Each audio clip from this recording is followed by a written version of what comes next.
right, it is that time of the year, of course, where the class of 2019 will soon be starting their final matric exams. This can also be a very stressful time and overwhelming time on many students, as everyone is looking upon them to not only pass, but to actually get distinctions.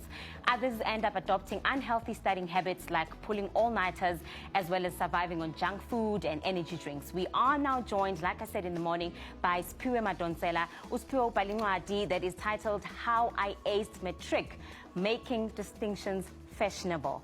Spiwe, that is such a cool title, very befitting, especially for who you have written it for. Why did you decide to write this book? Because in Amastwati Matric, we just think, abazayo bazozibonela. So when you decided, I'm actually going to sit down and write a book, why? Okay, thank you, Nelly, for inviting me. The reason why I wrote the book is because, one, I feel like there are things that are obvious, but we tend to miss as learners due to the peer pressure that we have.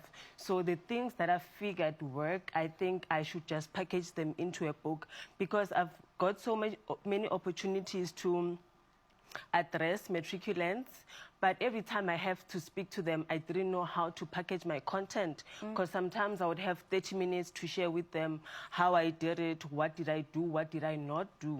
And the second thing is, from the big concern of the decrease in pass mark to 30 and 40%, where we are in a way promoting mediocre performance.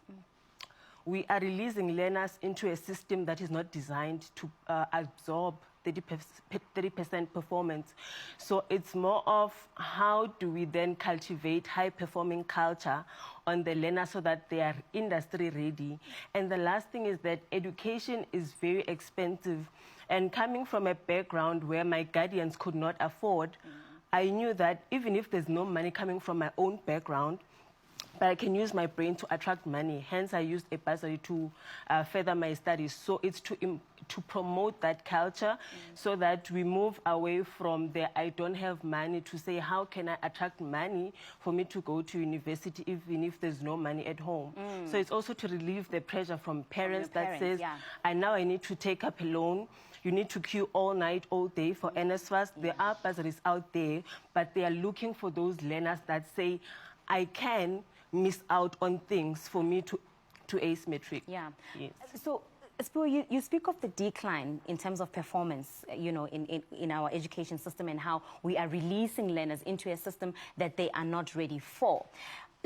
Can we talk a bit about this announcement and intention by the Minister of Basic Education, Umam Angie Motshekga, who's come out to say, actually, mawufika grade 9, ungathola an early exit and we'll give you a general education certificate. What are your views on that? I honestly have mixed feelings around it. The against part of it is from the intention. I feel like we are missing instead of changing the strategy, we are now changing the goal. And it not being the first controversial decision following the condoning of learners, following the decrease in pass mark, I feel like our intentions are not right. Should we not rather be addressing the teaching and the learning challenges within schools to promote that culture? And also, as I said before, we are flushing kids out of the system still to an environment where they cannot be absorbed.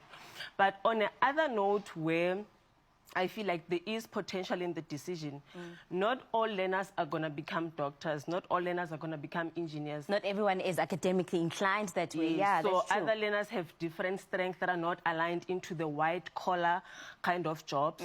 So giving them a properly channeled talent pipeline to say, when you move from this level, where do you go?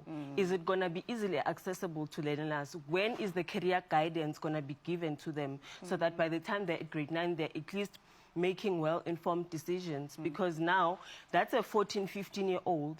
If they want to come to Gauteng, does a parent trust that their kid will be able to survive?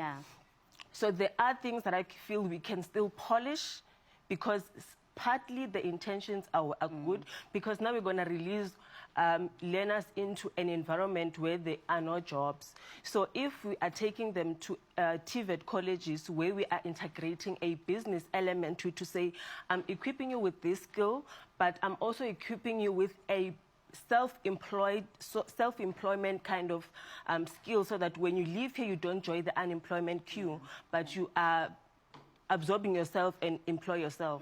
So basically, there is still a lot that needs to be done in terms of this, according to you. I am concerned with the timeline. If by 2020 June we're supposed to be ready, I don't think we would have put proper measures in place to make sure that it becomes a successful transition from these learners.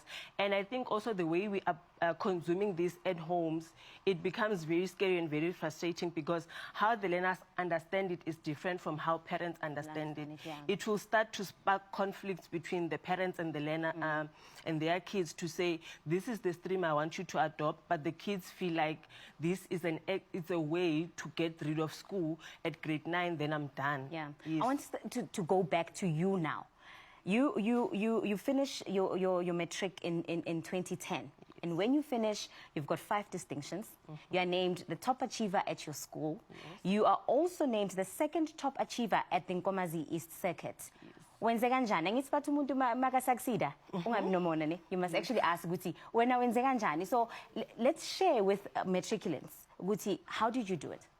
Okay, apart from the fact that everything is in the book, but it's mostly discipline. If you are being taught by a teacher that has been working in the same job for 20 years, everything they say is right. It makes sense, because they've seen different caliber of learners passing in and out of the system.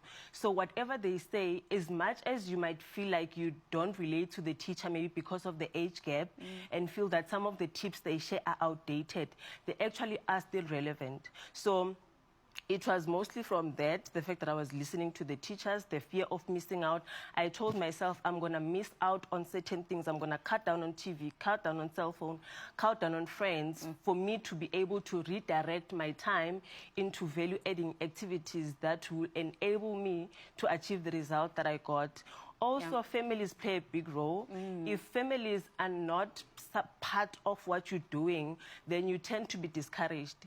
If you want to be watching TV and you hear them laughing, even if you are studying, it can easily cause that distraction to say, I feel left out. So it's more of accept that there are things you cannot have that other people have or are doing for you to be able to achieve. Cool. And where do I get a hold of the book? This is the book, How I Aced Matric, Making Distinctions Fashionable. How do I get a hold of the book if I'm in matric or I'm a parent and I want my child to get a hold of some of the tips that are in this book? The book is available on Bidobai, and it's also available direct from me. It's titled How I Aced Matric on Bidobai, or direct from me. Contact details are on my social media pages. I'm Sphiwe Madonsela on Facebook, at Piwe Madonsela on Twitter. And yeah, they can send DMs, send WhatsApp call or whatever, and then I'll make sure that the book gets to their Sphiwe, thank you so very much for coming through. And I hope you will go out and get yourself a copy of this book. All of the material that you need for you to ace your matric is all in here. So get your book on Facebook rather, and on Bidobai. It's time now for us to take an ad break. Stay tuned.